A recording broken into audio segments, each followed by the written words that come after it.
जगदीश देवड़ा जी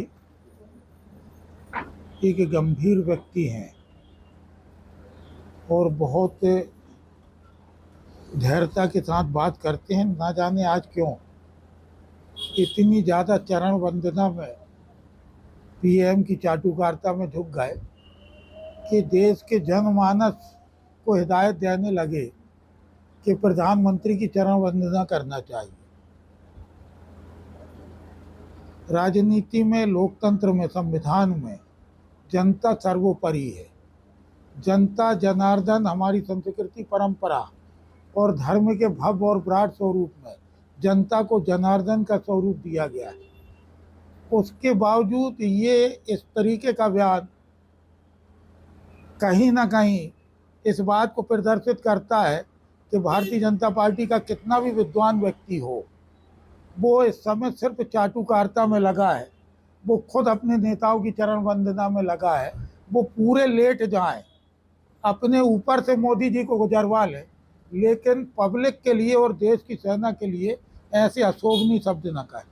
कहीं ना कहीं विजय शाह ने भी इस तरह का बयान दिया। अभी तक उन्होंने इस्तीफा भी नहीं दिया, ना पार्टी ने दिया, और उन्होंने मना भी कर दिया कि इस्तीफा नहीं देंगे। अब जगदीश देवड़ा जी का इस तरह से बयान आता है। विजय शाह के लिए हम नहीं, भारतीय जनता पार्टी का हर नेता कहता है कि वो व्यक्ति मानसिक रूप से ना जाने किस तरीके का है। इसके पहले भी 2013 में पूर्व मुख्यमंत्री माननीय शिवराज सिंह जी के परिवार के लिए जो शब्द कहे गए थे, तब भी कटघरे में थे, आलोचना हुई थी और ऐसे ना जाने 4-5 बार उनकी आलोचना हुई। वो आदतन है, लेकिन आदतन का मतलब ये नहीं है कि देश की सर्वोच्च सम्मान पाने वाली उस व्यंग का अपमान करें जो दिन भर, जो पूरी जीवन भर देश की सीमा को सुरक्षित रखने में लगे रहते हैं।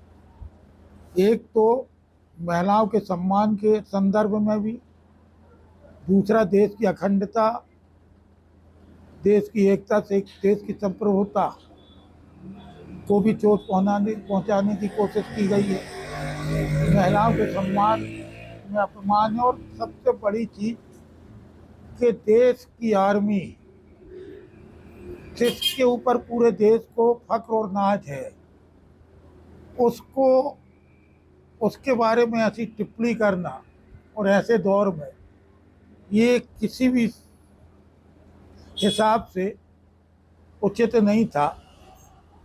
ठीक है, भारतीय जनता पार्टी के लोग इस बात को ना माने, तिरंगा यात्रा यदि निकाल रहे हैं तो तिरंगा का महत्व भी समझें। पूरे देश में तिरंगा यात्रा निकाल रहे हैं। आपने 52 साल अपने मुख्यालय पे तिरंगा नहीं लगाया, वो भी हमने सह लिया।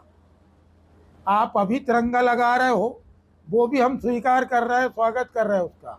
लेकिन इस बात की निंदा करेंगे और प्रतिकार करेंगे कि आप देश की इंडियन आर्मी के लिए कहें या देश की महिलाओं के लिए कहें या देश की एकता, अखंडता, सार्वभौमिकता को चोट पहुंचाने की बात कहें।